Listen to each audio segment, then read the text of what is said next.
Okay, so we went and checked out Fort Pickens. It was awesome. Loved it, but they could only shoot their cannonballs halfway across the bay, so they had a problem. They had to build another fort on the other side of the bay, which came up to be Fort Barrancas. Guess what, people? That's right, you know it's going to happen, and we had it. It's a BOGO sale, baby! Yes. See this fortress? See the other one. You have to get one. You have to see two. You can see three. This week, and this week only, well, and every other week afterwards, you can do this too. In 1698, the Spanish took over the area, and they liked it. In 1707, the Indians with some English traders took over the fort, and they liked it too. In 1719, the French were like, we have fancy your pants on you, we're taking the fort. In 1763, the British were like, we have tea and crumpets, we want the fort. In 1779, the Spanish were like, hey, we have cooler helmets, we're taking the fort. In 1797, they completed the fort and named it San Carlos de Barrancas. In 1818, America exchanged some cannon fire with the Spanish that were still holding the fort. And we finally said, hey, Spanish dudes, if you guys leave this place and give it to us, we'll promise to keep the name, and then you guys can go party at the Spring Breakers over at Miami Beach. They were like, rock on, and they left it. Just want you to know that all that was completely factual, except for the parts I may have made up just a little bit. But don't worry about it. Just go see the fort. In 1821, we closed escrow in the fort, but all that was there was the white part. It was a water battery for shooting cannons across the bay. Behind it was an earthen fort with wood. We had to take care of that and fix it up. The first order of business was to build a model to scale and a visitor center. Well, not really, but we'll use this as a reference point as we go along. They learned a lot from making Fort Pickens and wanted to correct those mistakes. This fort here, we have to climb up the glacis in order to get onto the top wall. You can't just walk up to a sally point like you could in Fort Pickens. This one was much more complex. Even had a drawbridge, which I'll show here. Right there is the drawbridge. I'll get a clear shot of it and we'll explain what we look at right now.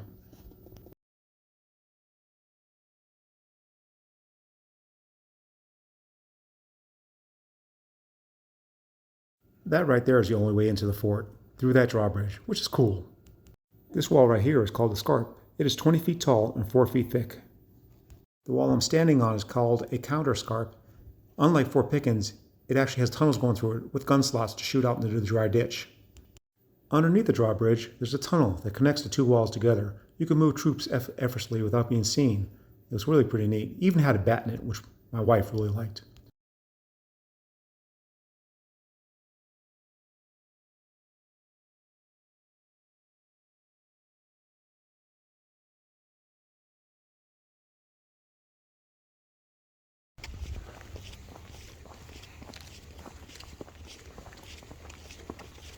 Imagine trying to enter this with all the rifles and slots and everything. So if you were trying to get in here, Are you doing your film? Yeah, I'm not filming this.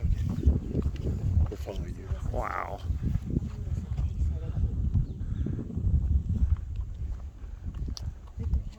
they can't come from here. Oh, right. Because you got to come in from both directions. So this used to be a drawbridge too. Yeah. You can't even ride the wall because somebody from the other side is going to get you. Yeah, you can see this was a drawbridge. Oh, yeah.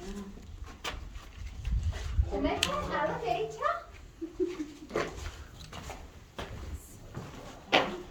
We were in 4. This is fun. A couple things I'd like to point out in the video. Imagine trying to get across that dry ditch with gunfire coming from all directions. The second thing I'd like to point out is how small the troop barracks was. That's it there. It's small, and I'll explain why.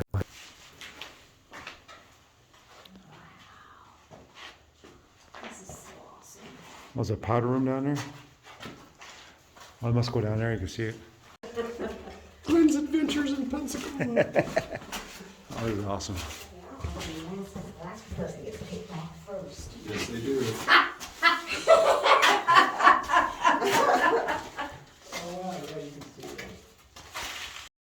Here we have one of the many powder rooms that were in the fort. Really nicely done the way they kept it up with the wood paneling and everything and make it look like how it would back in the old days. They did everything they could to keep things dry in the moist, humid air. This fort has more interior arches for support and strength, what they learned from Fort Pickens. And here you can see they have exposed sand. That relieves pressure too, and also allows the sand to dry out so it's not so heavy. As you see, they did it again and again. The fort stood for all this time without cracking walls, without dripping water. Really impressive.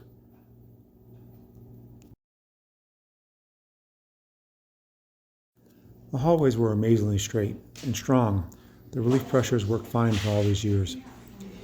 Light was pouring in from some narrow slots for the rifles. We were on the interior. That's the exterior wall we're looking at there, the counterscarp. We followed along as best we could, enjoying ourselves, making a few laughs along the way. I was really impressed the way the walls stood. The ceilings had no cracks in them, or very little cracks, and they were dry. Quite amazing. Quick selfie time as I enjoyed my day. We had fun exploring the tunnels that wrapped all the way around the outside of the inner part of the fort. This is looking towards the coast. I'm sure the trees weren't there back then, but it offered quite a view. You can start to see the white part of the original Spanish fort. Kept moving along the tunnel, and something off our left here attracted our attention. This is another tunnel that goes down. This goes to the Spanish part of the fort, which we'll be exploring shortly. Well, you got But you can imagine them there's saying, part of the okay, Spanish we have fort people there that coming went from well. the left or people coming from the right. I mean, it's coming up and pointing, you know. Yeah.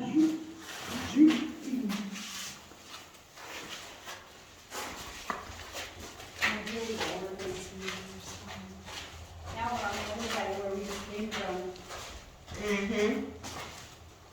We're on that side, so we're almost done. Now we're on the other side of the inner court.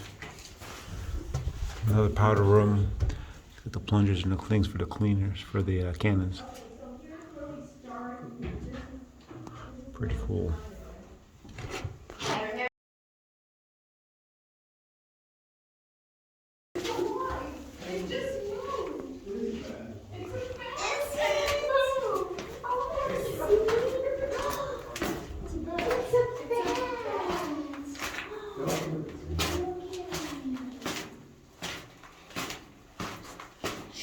I was looking. You found a bat? That is something. That's a little bat. He moved. Do you want to pet him? Oh, look at him. Oh, he's awesome.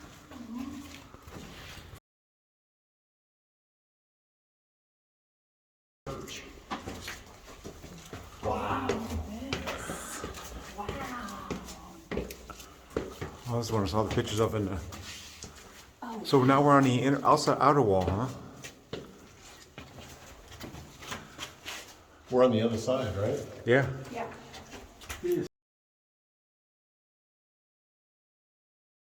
So that's where we were, right there on the other side. That's the drawbridge. You can see a corner. And now there's the outer wall.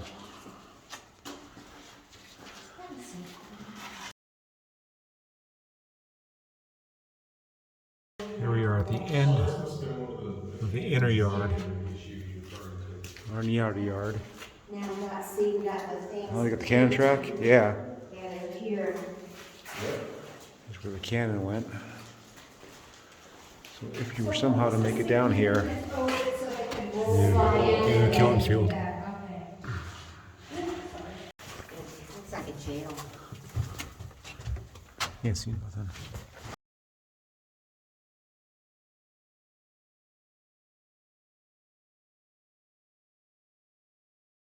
The girls let us in here. Isn't this cute? This is like a powder room.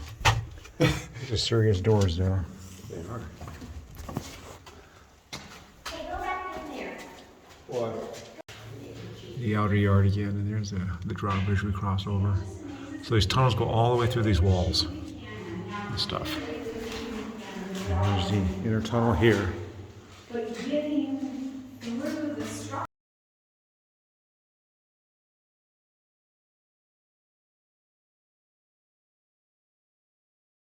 Well, here's the end of the tunnel. That's where the cannons were kept. So that's what they did. They were Powder room there. shoveled out here. And that is the part out there. You can see the White Fortress. That's where the Spanish took over at one time and built their fortress.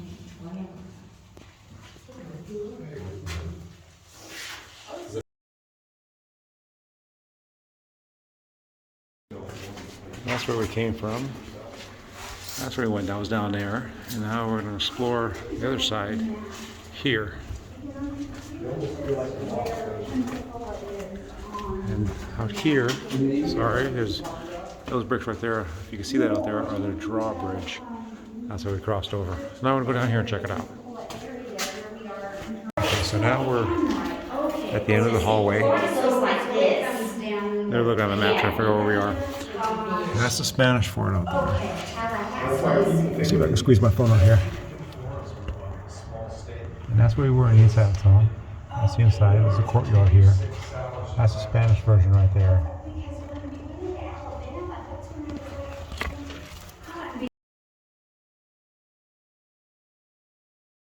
Okay, here's the drawbridge again. Inner courts, outer court out here. That was the other tunnel. So came up all the stairs. Now we're walking up the ramp.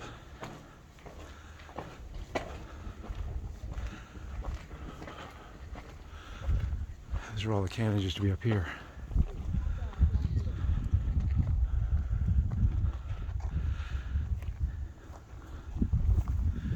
Still one cannon left. Up there, this foundation over here. Used to heat up cannonballs. Used to heat up cannonballs and fire up the wood chips to burn them. Oh, I'm sorry, that's this right here. Like point right there. So we used to heat up the cannonballs and fire up the wooden ships. There's the well. Let's go up to the top, take a look. Across the way, there's Fort Pickens. I'm staying on the Cannon Mountain myself right now. Really?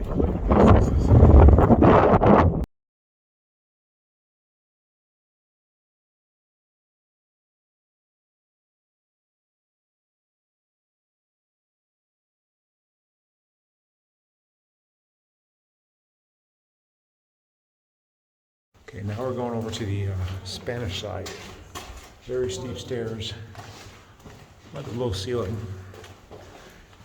The Spanish side was built after they took control of the fort. Uh-oh. Oh.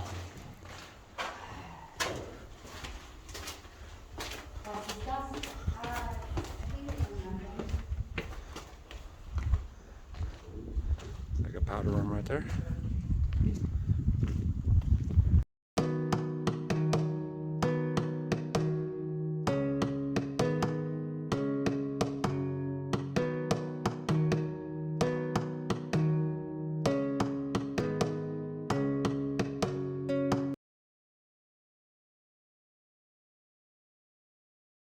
The Spanish side of the fort here. Obviously those trees weren't there, and they used to skip cannonballs across the water to the ships. There's the old fort up there. And up top here, I haven't been up there top there yet, but I'll see lots of cannons.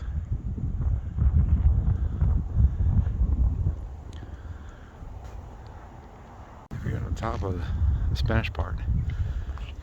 Rest of the looking fortress though. And the rocket's red flare. Yeah, we'll look around here. Used to be, I don't know. How do you just shoot with rifles from up here or what? Because there's not a lot of space for a cannon.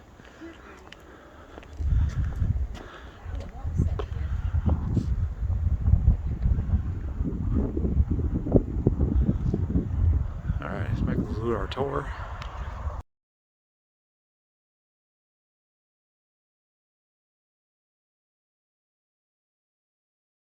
That's the killing field right there. There's the Spanish part of the fort. Really impressive.